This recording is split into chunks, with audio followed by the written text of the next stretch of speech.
Good morning sa atin. Kakatapos lamang ng press and media conference ni Vice President Sara Duterte sa Office of the Vice President. At tinalakay niya doon, napakaikli lang ng kanyang message. At ang pinaka-climax ng kanyang message ay God Save the Philippines. Napakaikli lang. So after nun, nagtanong na yung mga press and media at ang ilan sa mga katanungan ng mga media at press ay hindi sinagot ni Vice President Sara Duterte sapagkat ang payo sa kanya ng kanyang kampo ay yung statement lamang niya ang kanyang sasabihin. Pero may ilan na tanong ang kanyang sinagot. Tulad na lamang ng kaya umaalis yung mga Pilipino sa Pilipinas sapagkat walang magandang oportunidad na meron ngayon sa Pilipinas.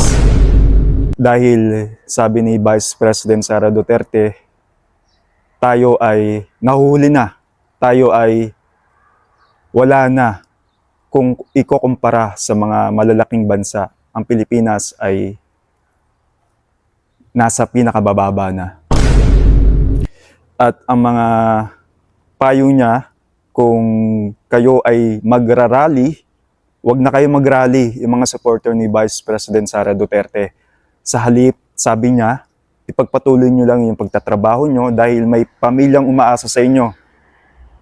Ipagpatuloy niyo lang yung mga gawain niyo sa araw-araw. Sa halip, sabi niya, since tayo ay social media capital ng buong mundo, kung nais mong suportahan si Vice President Sara Duterte, gawin mo ito through social media. Ipahayag mo yung iyong pagsuporta sa Vice Presidente Sara Duterte sa pag-post ng mga video, pag-post ng mga photos. Ang payo niya sa mga vloggers na supporter niya, gumawa ng tunay na balita patungkol sa Pilipinas, nangyayari sa Pilipinas. Sa kabuuan, napakaikli ng mensahe ni Vice President Sara Duterte sa kanyang kakatapos lamang na press and media conference.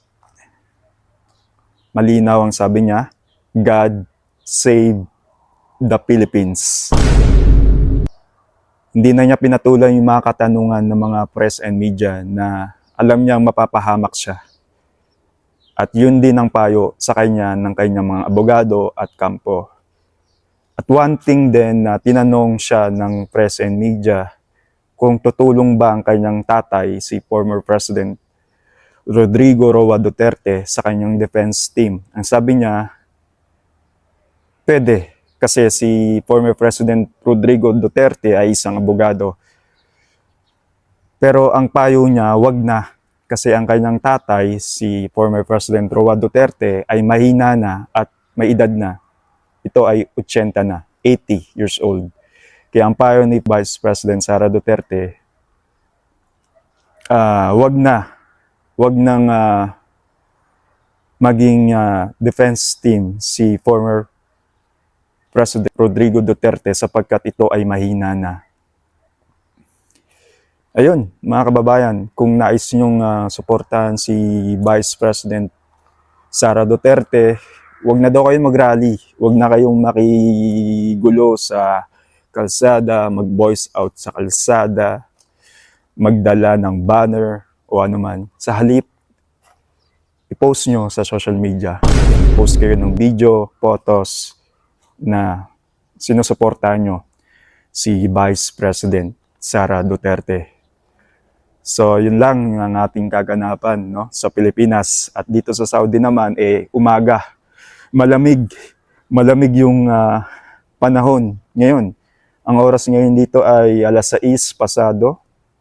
At malamig yung ihip ng hangin. Yung ihip ng hangin ay parang may yelo. Kasi nga ay nandito tayo sa Tabuk region At ang bandang itaas nito, doon yung may snow, may yelo yung lugar na yon. Pero dito sa lugar natin, walang yelo, walang snow. Yun lang mga kababayan, sa mga supporter ni Vice President Sara Duterte, suportahan natin siya through social media. Wag na kayong makigulo sa kalsada. Upang sa ganun, magawa nyo pa rin yung dapat nyong gawin. Trabaho, sa pamilya, sa bahay, at iba pa. Muli, mula dito sa Saudi, isang malamig na umaga. Thank you, guys.